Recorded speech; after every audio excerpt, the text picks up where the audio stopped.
Hello friends, इस video में हम लोग जो बात करने वाले हैं वो स्लोप ऑफ आइसोथर्मल और एडियाबैटिक कर्व जो है उसके बारे में बात करने वाले हैं।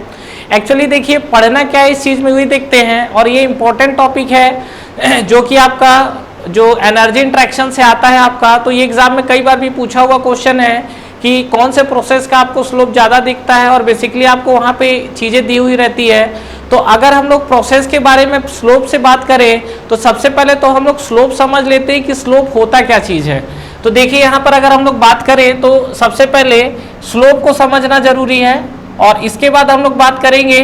तो पहले एक बार हम लोग ये देख लेते हैं कि इसमें आइसोथर्मल और एडियाबैटिक का स्लोप बोल रहा है, मतलब क्या मतलब है। सीधा सीधा देखिए, मान लीजिए कि आपने पिछले वीडियो अगर देखा होगा तो उसमें मैंने आइसोथर्मल और एडियाबैटिक को स्लोप लेके बताया हुआ है। ये आपका प्रोसेस आइसोथर्मल है, ये आपका प्रोसेस एडियाबैटिक है। तो आइसोथर्मल और एडियाबैटिक क्या है, दोनों क्या है, अलग अलग वेरिएशन से आ रहे थे, तो कहीं ना कहीं एक दूसरे को टच करेंगे। तो यहाँ पर अगर आपसे बोले कि ये दोनों लाइन कर्व है, और हमने पिछले वीडियो में देखा है कि हमारा आइसोथर्मल, एडियाबैटिक और पॉलीट्रॉपिक ये तीनों प्रोसेस का लाइन क्या आता है, कर्व आता है। तो अगर आपके सामने ये दोनों कर्व मान लीजिए इस तरीके से दे दिया है, तो आप इस कर्व को देखकर कैसे आइडेंटिफाई करेंगे कि कौन सा प्रोसेस मेरा आइसोथर्मल है और कौन सा प्रोसेस मेरा एडियाबैटिक है। मतलब ये जो दो आपको कर्व दिए हुए हैं, अगर आप इस पर आइडेंटिफाई करना चाहते हैं तो ये हमें कैसे पता चलेगा कि ये जो आपको ऊपर वाली लाइन है ये आपका आइसोथर्मल है कि एडियाबैटिक है। तो ये एक्चुअली आपका जो चेक होता है ये आपका होता है स्लोप से। मतलब हम लोग स्लोप आइडेंटिफाई करेंगे और स्लोप के बाद हमको पता चलेगा। तो स्लोप अगर आपको पता है तो अच्छी बात है, बट अगर नहीं पता है तो एक बार स्लोप देख लीजिए होता क्या चीज़ है। तो हम लोग अगर देखिए स्लोप के बारे में बात करें, देखिए जो आपका स्लोप है ये आगे टीएस डायग्राम में भी यूज होने वाला है, जो कि हम लोग सेकेंड लॉ में पढ़ेंगे। और इसके अलावा आपका मैकेनिकल इंजीनियरिंग में जब आप सूम पढ़ेंगे और बीच बीच में आपके जो सब्जेक्ट्स है वहाँ भी आपका ये जो स्लोप वाला पार्ट है ये आपका फ्रिक्वेंटली यूज होता रहता है। तो बेटर इस चीज को समझ लिया जाए। क्या होता है फ्रेंड्स, मान लीजिए कि सपोज ये हमारा एक्स एक्सिस, ये आपका एक्स एक्सिस है और ये आपका वाई एक्सिस है। तो इसमें अगर हमको जैसे स्लोप डिफाइन करने के लिए बोलता है तो स्लोप बेसिकली होता क्या है, इसका हॉरिजेंटल से कितना झुकाव है। मतलब स्लोप अगर किसी भी लाइन का अगर आपको स्लोप बोलेगा तो आप ये देखेंगे कि उसका हॉरिजेंटल से कितना झुकाव है। एग्जाम्पल के लिए मान लीजिए कि ये जैसा कोई लाइन है और इसमें आपको बोलता है स्लोप निकालने के लिए, तो हॉरिजेंटल से आप क्या करेंगे, एंटी क्लॉकवाइज डायरेक्शन में बढ़ेंगे, और ये आपको क्या रिप्रेजेंट करेगा, थीटा। ध्यान रखिएगा, हॉरिजेंटल से हम एंटी क्लॉकवाइज डायरेक्शन में बढ़े हैं तो यहाँ पर आपको क्या निकल कर आ गया, थीटा स्लोप। और यहाँ पर जो थीटा की वैल्यू आएगी, जो स्लोप आएगा वो आपको पॉजिटिव मिलेगा। तो अगर आपको देखिए यहाँ पे बात करें तो देखिए आपका पोर्शन ये अगर हम लोग इस पे देखते हैं तो यहाँ देखिए ये वाला जो पोर्शन है आपका, ये आपका क्या निकल कर आया हुआ है, ये आप इसको dy लिख सकते हैं। ये देखिए ये आपका dy है, तो dy को मैंने इधर शिफ्ट कर दिया है। उसी तरीके से यहाँ पर अगर मैं बात करूँ तो ये जो आपका पोर्शन है तो इसको मैं क्या लिख सकता हूँ, dx लिख सकता हूँ। तो यहाँ पर अगर मैं स्लोप जो निकालता हूँ तो स्लोप आपका क्या हो जाएगा, अगर मैं बात करूँ स्लोप के लिए तो स्लोप यहाँ पर है थीटा, और थीटा इक्वल टू आपका क्या बन जाएगा, dy बाई dx। यही तो आपका होता है स्लोप जो है आपका। तो ये आपका क्या हो गया, dy बाई dx। तो ये एक्चुअली बेसिकली होता है m, और m इक्वल टू आपका होता है tan थीटा से डिफाइन होता है। तो यही tan थीटा को हमने क्या लिखा हुआ है, dy by dx। Only theta मत लिखिए, ऐसा लिख लीजिए। स्लोप जो थीटा है वो m से डिफाइन होता है, m इक्वल टू क्या हो जाएगा आपका, dy बाई dx। तो ये आपका स्लोप होता है। अगर मान लीजिए कि सपोज ये आपका कोई ग्राफ है, ये मान लीजिए आपका कोई ग्राफ है, ये आपका x एक्सिस है और ये आपका y एक्सिस है। इसमें मान लीजिए अगर आपसे कोई बोलता है कि हॉरिजेंटल एक्सिस पे मेरा स्लोप कैसा बनेगा, तो अगर मान लीजिए आप यहाँ पे हॉरिजेंटल लाइन अगर आप खींचते हैं तो ये आपका हॉरिजेंटल लाइन है। तो यहाँ का देखिए क्या मैं बोला, आपको स्लोप कैसे डिफाइन करना है, जो आपका इंक्लिनेशन है फ्रॉम दी हॉरिजेंटल एक्सिस, ठीक है, ये आपका स्लोप है। तो यहाँ पर मैं आपको एक लाइन ये लिख देता हूँ, ये आप इस पर लिख सकते हैं सीधा सीधा, आपको अंडरस्टैंडिंग के लिए बेटर रहेगा। इंक्लिनेशन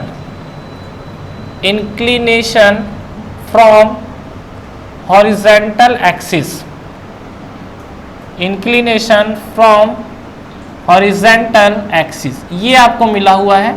और अगर देखिए मैं इसमें बात करूं तो क्या होने वाला है, ये आपका जो है, ये देखिए ये आपका जो हॉरिजेंटल लाइन है, तो यहाँ पर अगर आप स्लोप देखेंगे तो यहाँ पर आपको स्लोप क्या मिलेगा, ये तो इंक्लिनेशन है ही नहीं, तो स्लोप आपको मिलेगा 0।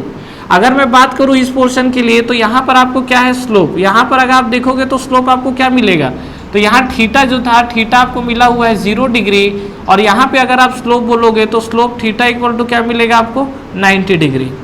तो अगर आप देखिए यहाँ पे, तो ये आपको स्लोप यहाँ थीटा इक्वल टू 0 डिग्री मिला हुआ है, और यहाँ पर थीटा क्या दिख रहा है आपको, ये आपको 90 डिग्री दिख रहा है। तो अगर आप इस पे देखिए तो फाइनली अगर हम लोग सीधा सीधा कंक्लूजन निकाले तो इसमें देखिए क्या मिल सकता है कि ये आपका हॉरिजेंटल पे स्लोप 0 होता है, वर्टिकल पे आपका 90 होता है। अगर मान लीजिए कोई इंक्लिनेशन बोलता है तो एक बार हम लोग इंक्लिनेशन को समझ लेते हैं।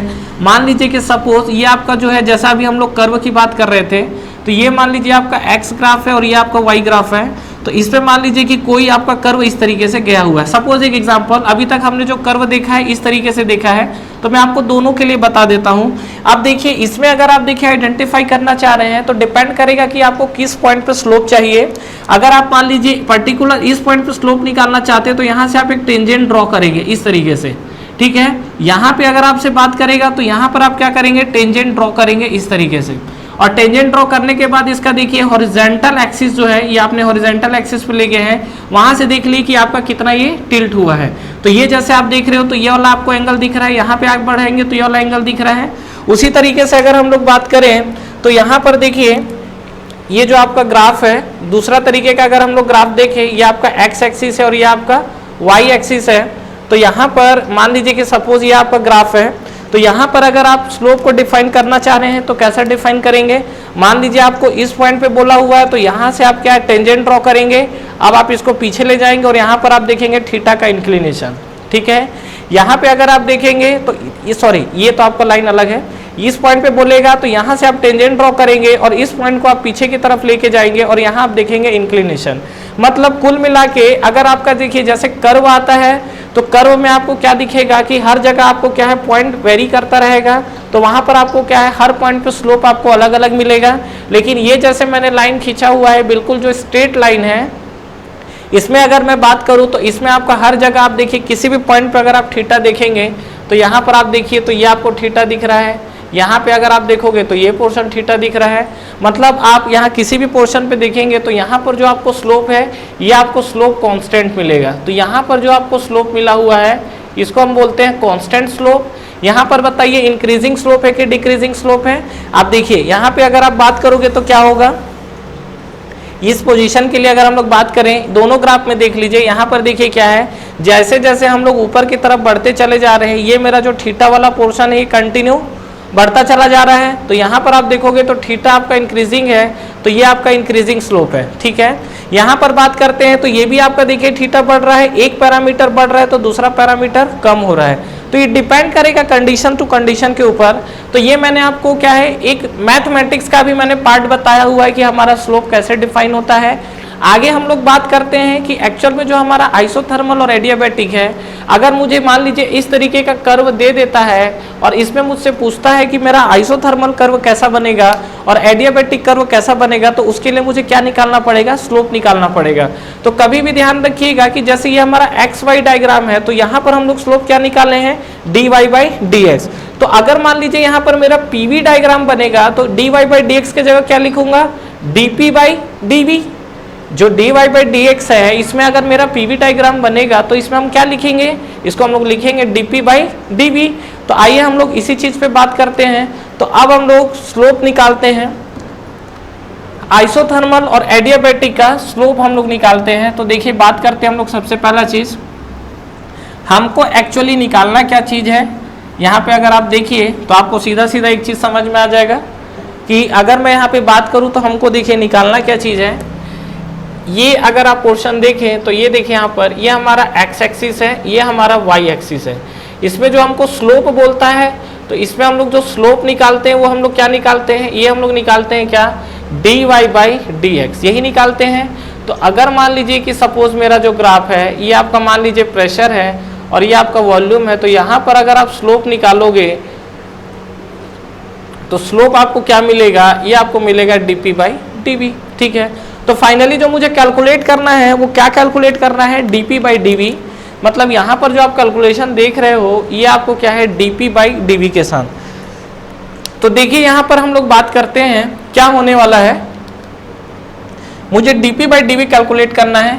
तो सबसे पहले हम लोग देख लेते हैं क्या, स्लोप ऑफ आइसोथर्मल कर्व, ठीक है। तो हम लोग जो है सबसे पहला हम लोग देख लेते हैं स्लोप ऑफ आइसोथर्मल कर्व। तो ये देखिए स्लोप ऑफ आइसोथर्मल कर्व है। तो पहले तो आइसोथर्मल कर्व का पीवी है तो पीवी के बीच में रिलेशन देख लेते हैं। तो हमारे पास जो रिलेशन मिला हुआ है वो क्या मिला हुआ है, ये आपको मिला है पीवी इक्वल टू कांस्टेंट। ये आपको मिला हुआ आइसोथर्मल कर्व को लेके। आपको देखिए निकालना क्या है, आपको डीपी और डीवी निकालना है। तो कहीं ना कहीं जो पीवी इक्वल टू कांस्टेंट है इसको मुझे डीपी और डीवी के फॉर्मेट में चेंज करना पड़ेगा। तो इसमें हम लोग क्या करते हैं, इसका पार्शियल डिफरेंशिएशन कर देते हैं। तो देखिए क्या हो जाएगा, x इंटू वाई जैसा होता है तो p आपका हो जाएगा और v आपका क्या बन जाएगा dv प्लस ये आपका v कांस्टेंट हो जाएगा और p क्या बन जाएगा dp इक्वल टू ये जो कांस्टेंट टर्म्स है तो कांस्टेंट का डिफरेंशिएशन क्या हो जाएगा आपका 0 हो जाएगा। तो ये आपका निकला। मुझे क्या निकालना है dp बाई dv। तो एक काम करते हैं, इसको निकल सकता है बिल्कुल। ये आपका हो जाएगा p into dv equal to minus v into क्या हो जाएगा dp और मुझे निकालना है dp बाई dv। तो dp बाई dv अगर आप देखोगे dp बाई dv को तो ये आपको बनेगा माइनस p बाई v। तो ध्यान रखिएगा इस चीज़ को कि ये जो आपका बना हुआ है dp बाई dv के साथ ये आपका किसके लिए बना हुआ है, आइसोथर्मल कर्व के लिए। तो dp बाई dv जो है आपका क्या हुआ है माइनस p बाई v। ये आपको क्लियर हुआ। तो ये हमने स्लोप निकाला हुआ है किसके लिए, आइसोथर्मल के लिए। आगे हम लोग बात करते हैं एडियाबैटिक कर्व के लिए स्लोप निकाल लेते हैं। तो नेक्स्ट हम लोग बात करते हैं स्लोप ऑफ एडियाबैटिक कर्व। तो नेक्स्ट हम लोग जो बात करते हैं this is the slope of adiabatic curve. तो एडियाबैटिक कर्व के लिए पीवी के बीच में क्या रिलेशन होता है, अगर मैं बात करूं एडियाबैटिक प्रोसेस जो होता है तो उसके लिए पीवी के बीच में हमारा क्या रिलेशन होता है, उसमें अगर आप देखोगे तो आपको मिलेगा क्या, P इंटू वी की power gamma equal to constant, यही मिलता है आपको। अब देखिए यहाँ पे अगर हम लोग बात करें तो आपको क्या दिखेगा, ये जो पीवी की power gamma equal to constant लिखा हुआ है तो यहाँ पे हम लोग देखें तो अगेन डीपी बाई डीवी चाहिए। तो इसको आपको क्या करना पड़ेगा, डिफरेंशिएट करना पड़ेगा। तो करते हैं डिफरेंशिएट। तो सबसे पहला चीज p को आप कांस्टेंट रख लीजिए, p v की पावर गामा। तो x की पावर n का डिफरेंशिएशन क्या होता है, अगर हम लोग बात करें यहाँ पर d by d x into x की पावर n, तो इसको हम लोग क्या लिखते हैं n इंटू एक्स की पावर n माइनस 1, यही लिखते हैं। तो यहाँ पे अगर हम लोग बात करेंगे तो v की पावर गामा को हम लोग क्या लिख सकते हैं, गामा इंटू वी की पावर गामा माइनस 1, ये आपका होगा। अच्छा इंटू अभी v का बचा हुआ है डिफरेंशिएशन तो v का क्या हो जाएगा, dv होगा। कई लोगों को कंफ्यूजन होता है तो ये थोड़ा सा आपको प्रैक्टिस करना पड़ेगा। और वैसे साथ में चलते रहिए, आपको दिक्कत नहीं होगा जैसा जैसा मैं आपको बता रहा हूँ। ये आपका प्रेशर तो आपका एज इट इज है, v की पावर जो गामा है इसमें आपको क्या मिलेगा, ये आपको मिलेगा गामा इंटू वी की पावर गामा माइनस 1 और जो आपका v वाला टर्म्स है वो क्या बन जाएगा आपका dv इक्वल टू, अच्छा ये तो आपका केवल हुआ किसका, v का प्लस ये आपको बनेगा v की पावर क्या बनेगा, ये नेक्स्ट आपको जो बनेगा वो आपको बनेगा v की पावर गामा इंटू ये आपका कांस्टेंट हो गया, p का क्या बनेगा, ये आपका बनेगा dp इक्वल टू आपको क्या हो गया 0। ये अब देखिए हमको dp बाई dv निकालना है तो इसको हम लोग थोड़ा सिंप्लीफाई करते हैं। तो ये वाले टर्म्स को क्या करिए, राइट साइड ट्रांसफर करिए। अच्छा देखिए p इंटू गामा, v की पावर गामा माइनस 1 को हम लोग v की पावर गामा बाई v लिख सकते हैं, x की power m divide by x की पावर n, तो x की पावर m माइनस n, ठीक है। और ये आपका पोर्शन बन गया तो ये आपका क्या बन गया, dv इक्वल टू, इसको इधर ट्रांसफर करिए आएगा माइनस, इसमें बात करेंगे तो v की पावर गामा इंटू ये क्या बन जाएगा dp। अब देखिए इसमें से कोई टर्म्स आपका कैंसिल हो रहा है क्या, तो आप देखिए तो v की पावर गामा और v की पावर गामा का कहानी समाप्त है यहाँ पर। और अगर आप देखोगे तो यहाँ पर मुझे dp बाई dv निकालना है, तो dp बाई dv तो इधर ट्रांसफर कर दीजिए तो फाइनली आपको क्या मिलेगा, ये आपको मिलेगा dp बाई dv। तो dp बाई dv अगर देखेंगे तो यहाँ पर आपको क्या मिलेगा, माइनस इधर ट्रांसफर हो जाएगा तो ये हो जाएगा minus gamma p by v। ये आपको जो स्लोप मिला हुआ है ये आपको किसका मिला हुआ है, ये आपको मिला है एडियाबैटिक कर्व का। तो ये जो आप देख रहे हो ये आपको आइसोथर्मल कर्व का स्लोप है और ये आपको एडियाबैटिक कर्व का स्लोप है। पहला चीज दोनों में आपका निगेटिव आया हुआ है, निगेटिव साइन का सिग्निफिकेंस क्या है ये आपको अभी आगे क्लियर हो जाएगा। निगेटिव साइन सीधा सीधा यहाँ पर ये रिप्रेजेंट कर रहा है कि अगर एक पैरामीटर बढ़ रहा है तो दूसरा पैरामीटर कम होगा। मतलब अगर आप प्रेशर बढ़ाने की कोशिश करेंगे तो वॉल्यूम कम होगा, वॉल्यूम को बढ़ाने की कोशिश करेंगे तो प्रेशर कम होगा। लेकिन अगर आप यहाँ पे भी माइनस वही है तो यहाँ भी आपका वही कहानी है कि जो आपका प्रेशर और वॉल्यूम है, प्रेशर और वॉल्यूम के साथ आपको क्या है वेरिएशंस दिखेंगे कि कैसा कैसा आपका वेरिएशन हो रहा है। तो इस चीज़ को ध्यान रखिएगा। तो अभी हमको क्या करना है, ये जो आपका निगेटिव आया वो तो आपको क्लियर हो गया। अब ये बताइए कि ये दोनों स्लोप में से ज़्यादा वैल्यू किसका दिख रहा है। निगेटिव साइन को मत कंसीडर करिएगा, वो केवल आपका क्या है डायरेक्शन को रिप्रेजेंट कर रहा है। अभी जब मैं ग्राफ ड्रॉ करूंगा तो उसके बारे में बात करूंगा। आपको अभी ये बताना है कि P/V बड़ा है कि माइनस गामा P/V बड़ा है।